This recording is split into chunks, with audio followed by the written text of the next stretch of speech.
가장 중요한 거는 혈관의 동맥경화가 현재 있느냐 없느냐, 혈관이 깨끗하냐 아니냐, 그거를 미리 알고 있는지 여부가 엄청 중요한 거예요. 그래서 이 사람이 선생님 안녕하세요. 안녕하세요. 하루도 열심히 좀 달려봤습니다. 날씨가 좀 풀려서 사람들이 이제 좀 거리로 많이 쏟아져 나오는 것 같아요. 날도 좀 따뜻해지고 해가지고 네. 미세먼지는 좀 있는데 네. 지금 딱 좋을 때죠 뭐. 좀 있으면 또 더워가지고. 저희 채널에서 지금 가장 인기 키워드가 네. 초음파거든요. 초음파 제일 핫하죠. 네. 초음파로 너무 유명하셔가지고. 초음파는 네. 정말 좀 가치가 있는 검사고 알 수 있는 게 많아서 항상 질문 중에 상복부요, 하복부요 그런 질문들이 좀 많긴 한 것 같아요. 둘 다 중요한데 췌장 같은 게 상복부에 들어가니까 이제 상복부가 중요하고, 근데 신장 같은 것도 하복부로 간주하거든요. 그래서 둘 다 중요합니다. 그래서 사실 저희는 상복부, 하복부 상관없어요. 둘 다 봐줍니다. 둘 다. 네. 하나만 봐도 저희 둘 다 봐줍니다. 그러니까요. 좋은 병원입니다. 가격. 네. 가격도 아주 메리트가 있죠. 그렇죠. 저는 그래서 경동맥 초음파를 좀 파이트별로 하는데 네. 원장님 항상 강조하신 게 어차피 사람이 죽는 거는 이제 암이나 그런 심혈관 질환인데 그 중에 이제 뇌혈관 질환을 네. 예방할 수 있는 경동맥 초음파 오늘 좀 자세히 설명 부탁드립니다. 네. 혈관 질환이 엄청 중요하죠. 일단 사망 원인으로도 3위, 4위 안에 항상 랭크되는 심장 질환, 그리고 뇌졸중 이 두 개 합쳐서 혈관 질환으로 잡으면 2위예요, 2위. 사망 순위 중에 압도적인 2위인데, 그 중에 뇌혈관이 이제 막히거나 터져서 이제 문제되는 경우, 특히 이제 뇌졸중이라고 해서 막히는 경우가 좀 많아요. 터지는 건 예후가 안 좋고, 뇌혈관이 막혀서 오는 뇌졸중, 뇌경색, 이런 문제들이 되게 이제 중요한데, 그게 지금 제일 무서운 이유가 한 번 오게 되면 후유증도 심하게 남게 되고, 또 그 전까지 이제 이 사람 증상이 없이 한 번에 딱 막히는 경우가 엄청 많거든요. 그래서 뇌졸중이 오는 경우가 많고, 예방이 힘들다고 생각하죠. 전조 증상이 거의 없으니까. 멀쩡히 잘 지내다가 갑자기 뭐 다음날 누가 쓰러졌네, 뭐 친척 누가 쓰러졌네, 뭐 아버님이 쓰러졌네, 누가 이렇게 하는 게 뇌졸중이 그래서 무서워요. 평소에는 잘 모르다가 한 번에 이제 갈 수 있고, 가족들이랑 뭐 얘기할 시간도 없이 한 번에. 그런 관점에서는 어쩌면 암보다 무섭죠. 더 안타까운. 네. 암 같으면 사실 뭐 진단되고 나서도 뭐 주변을 뭔가를 할 시간이 있는데, 뇌졸중은 예후는 엄청 안 좋은데 한 번 올 때는 뭐 평생 뭐 가족들이랑 영영 이제 이별할 수도 있고, 뭐 설명할 시간도 없고 좋아질 시간도 없고, 그래서 예방이 최고인데, 뇌졸중은 예방을 할 수 있는 방법, 증상이 없으니까 내가 언제 병원을 가야 될지도 모르고, 이제 어떻게 하면 예방이 되는지, 뭐 평소에 운동하고 잘 먹어라 이걸로 해결되는 건 아니거든요. 그래서 제일 이제 쉬운 방법이, 뇌졸중이라는 기전 자체에 좀 포인트가 있는데, 혈관에 동맥경화성 변화가 생기고 나서 그쪽에 혈전이 생길 수 있고, 동맥경화가 점점 심해지다가 협착이 오다가 일정 부분에 혈관이 이제 터지면서 혈전이 날아가면서 뇌혈관이 막히는 거거든요. 심장혈관도 막히고. 가장 중요한 거는 혈관의 동맥경화가 현재 있느냐 없느냐, 혈관이 깨끗하냐 아니냐, 그거를 미리 알고 있는지 여부가 엄청 중요한 거예요. 그래서 이 사람이 만약에 뭐 지금 뭐 술도 먹고 담배도 피우고 하고 있는데, 막상 이 어떤 검사를 해봤더니 동맥경화는 없다 이럴 수도 있거든요. 그리고 반대로 멀쩡하겠죠. 엄청 관리를 잘하고 있고 좋은데도 이런 그 혈관에 대한 검사를 했을 때 동맥경화가 심한 경우도 있어요. 유전적으로 그럴 수도 있고 체질적으로 그럴 수도 있고. 그런 경우에는 이 사람이 동맥경화가 미리 있는지만 확실히 알아도 이 사람이 10년 내로 중풍이 올 수 있다 없다라는 그런 가능성을 아주 높은 확률을 예측할 수 있기 때문에 동맥경화 있는지를 보는 검사가 가장 중요하다.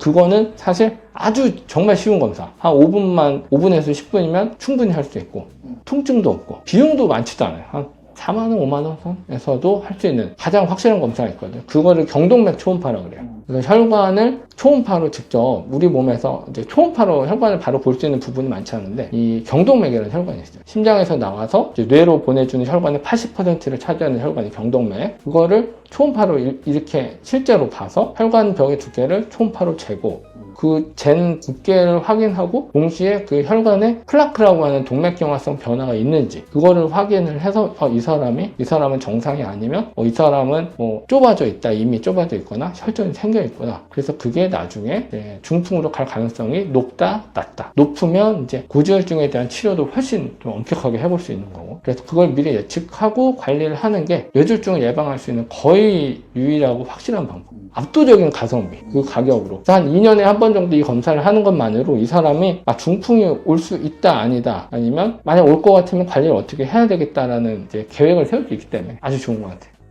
저는 아주 추천합니다. 그럼 경동맥 초음파를 제외하고는 네. 뭐 유전자 검사까지 안 간다고 하면은 사실 뇌질환을 파악할 수 있는 검사는 없다고 봐요. 있기는 하죠. MRA라는 검사가 있어요. MRI에서 그 혈관까지 더 자세하게 보는 MRA라는 검사가 있는데 그거는 이제 가성비가 떨어지는. 그리고 거기 그 검사를 했을 때는 아까 제가 말씀드린 대로 경동맥을 미리 단위까지 그런 세밀하게 보기는 어려워요. 그 MRA라는 검사를. 뇌를 볼 수는 있지만 그 혈관의 벽 두께까지 재는 거는 어렵거든요. 그래서 경동맥이 이제 가성비도 훨씬 뛰어나고 알 수 있는 것들이 많고 예측하는 인자로 80% 정도의 정확도가 있단 말이에요. 그래서 아주 추천하는 검사고 이걸 보시는 영상 보시는 분들이 사실 부모님이나 이게 더 필요한 경우도 많으니까 부모님 검진하실 때 이거 꼭 해보셔라. 이거 하면 도움이 많이 될 것 같아요. 이제 그러면 사례 하나만 좀 보여줄 수 있나요?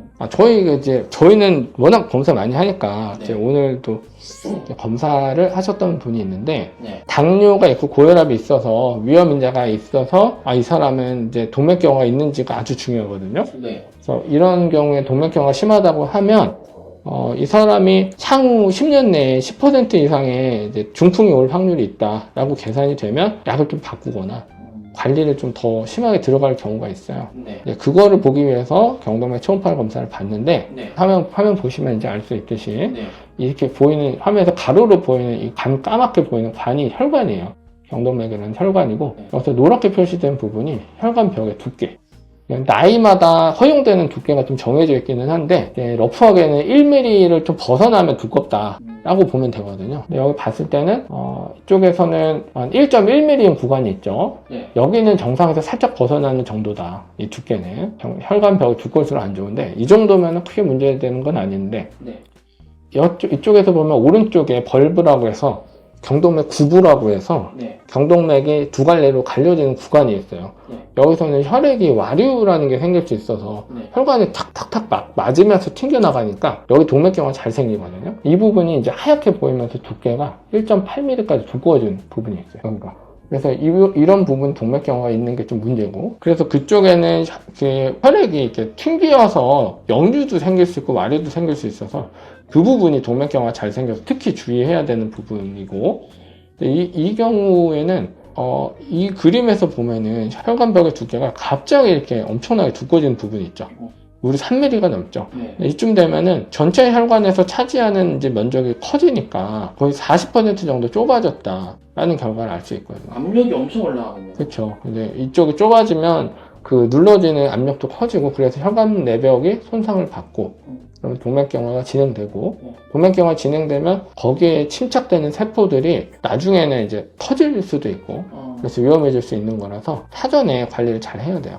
이런 경우는 이제 혈관도 협착돼 있고 이제 당뇨도 있고 고혈압도 있고 하면 고지혈증에 대한 목표치가 되게 낮아져서 고지혈증을 더 엄격하게 관리를 하고 그래도 이제 호전되는 게 안 보인다고 하면 항혈소판 제제를 필요에 따라서 사용할 수도 있어요. 그러니까 치료 방침이 좀 달라지고 네. 또 이걸 알고 있으면 이 사람이 미리 관리를 열심히 하니까 고지혈증 약을 열심히 먹으면 이 혈전이 안정되는 효과가 있어요. 그럼 잘 안 터지겠죠. 그러면 이분은 비록 뭐 이렇게 동맥경화가 좀 심하다 하더라도 관리를 잘 하면 뇌졸중 없이도 또 평생 잘 살 수도 있는 거예요.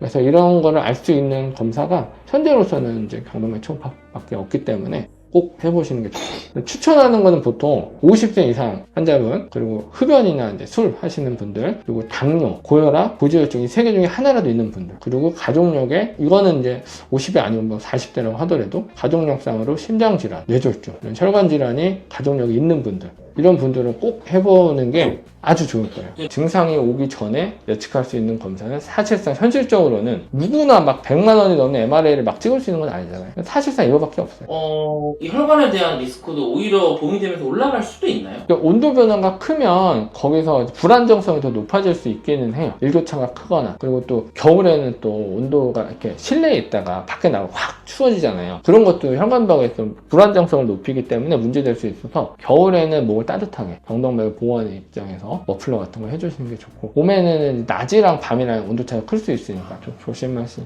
필요는 있죠. 오늘 너무 유익하네요. 감사합니다. 고생하셨습니다. 구독 좀 잘 해주시고 이 내용이 아주 좀 중요한 내용이라서 가족들이나 특히 부모님한테 알려주시면 도움이 많이 될 거예요. 네, 많은 공유 부탁드리겠습니다. 네, 그럼 많이 공유해 주시고 다음 주에도 좋은 내용으로 다시 찾아뵙겠습니다. 감사합니다. 감사합니다.